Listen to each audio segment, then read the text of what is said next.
พามาเบิ่งกันนะพวกพนักงานส่งเครื่องเขามาส่งนะครับอะไรติดตั้งบนจอดรถอยู่ออสซี่ที่แคนเบราก็ติดตามมันเลยว่าสีไฮเทค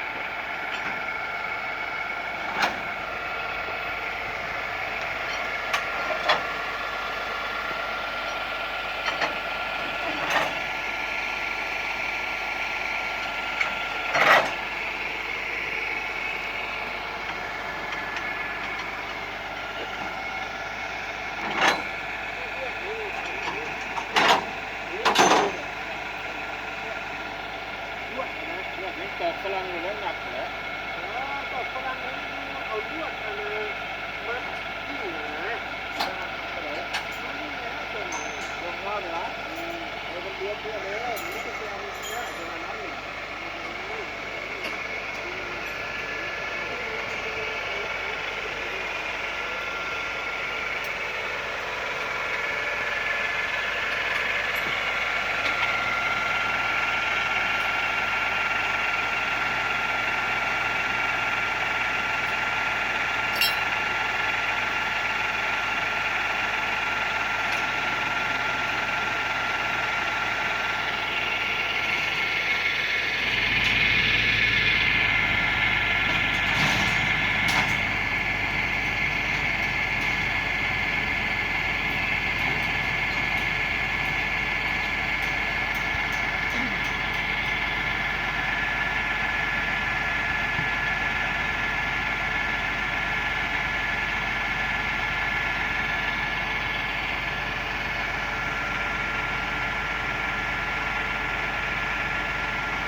มันเสียจากไหนวะมันสิเท่ลงเลยวะบอตี้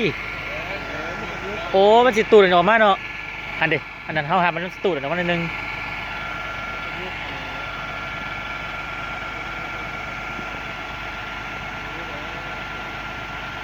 เป็นวีลาตรงนี้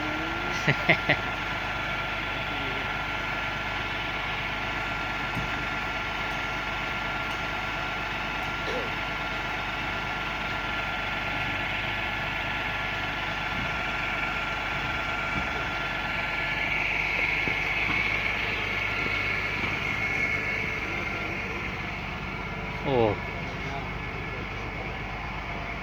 ขั้นตอนบ่ธรรมดา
หลายขั้นตอนนะเว้ย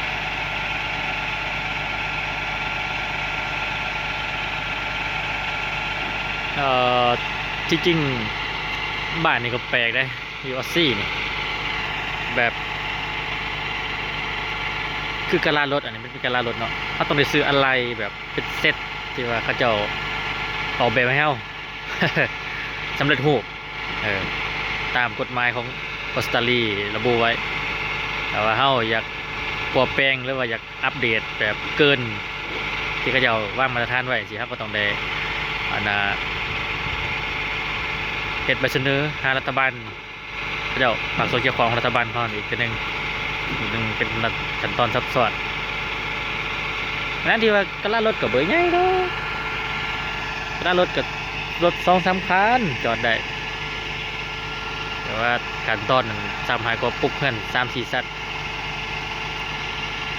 แต่เอาลงนี่นะที่ว่าบักไม้ตัวนี้มันสิติดตั้งไหนบ่อีกได้ติดตั้งเองนี่ตัวมันมาส่งอย่างเดียวนาทีมันว่ะโอ้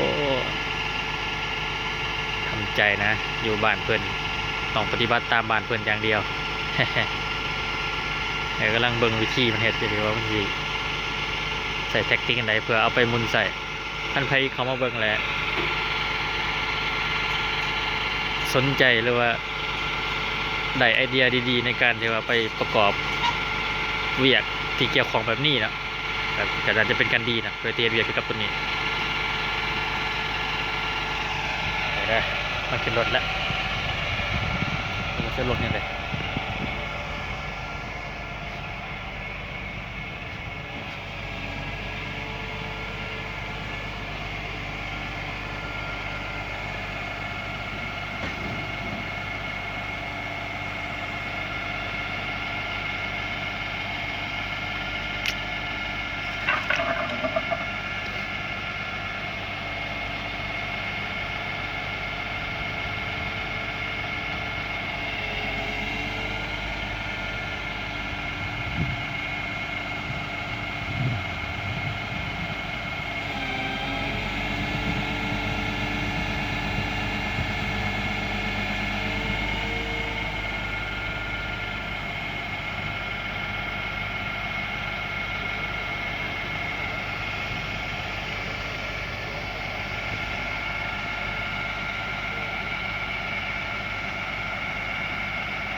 จริงเลยบริแตกต่างจากบ้านเฮาหลายเป็นนะ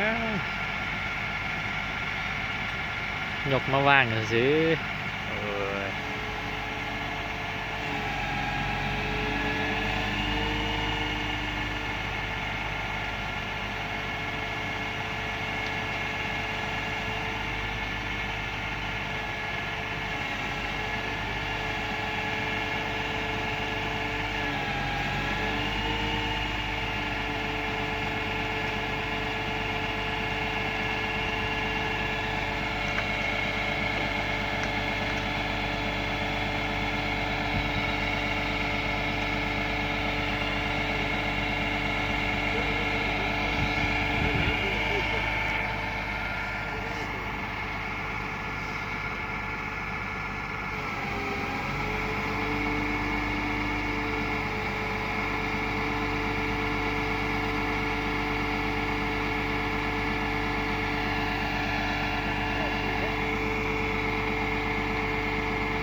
มันจะลูกเสลียงทางนี้เลยเนาะ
ชิวขนาดเว้ยเฮ็ดเวียกว่าสิ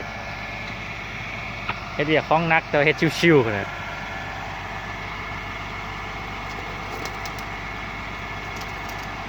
ไอ้ตายบัดสินักมันพวกเฮาไปได้บ่เนี่ย อาศัยหลายคนแล้วลุยตะลุมบอลกัน มันมาส่งกันมันชิวขนาดนั้นมันน่ะพวกเฮาเนี่ยโธ่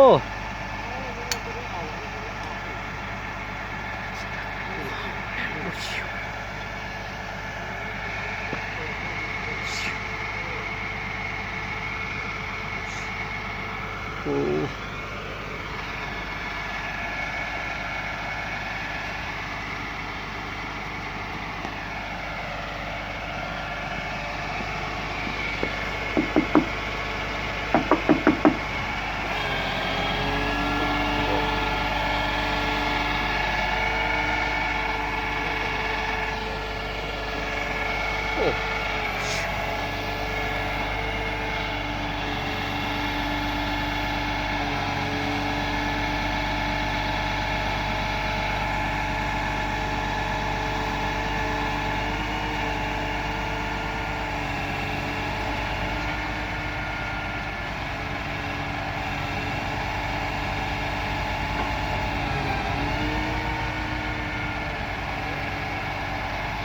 อ่ะ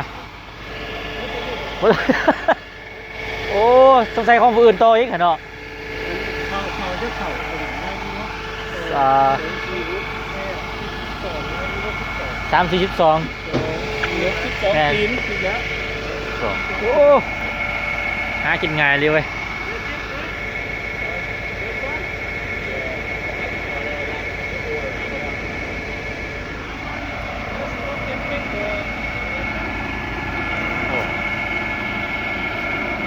มี มาส่งเครื่องสนิมมีเอาทหารมาสอนแนมนะ บอกหยอกเด้อมันย่นมาในใจบุรุษขี้ไกลเลย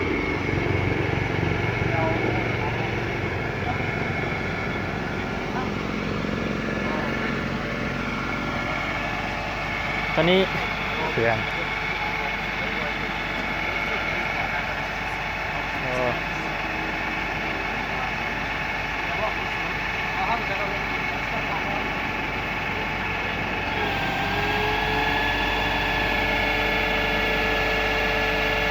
โอเค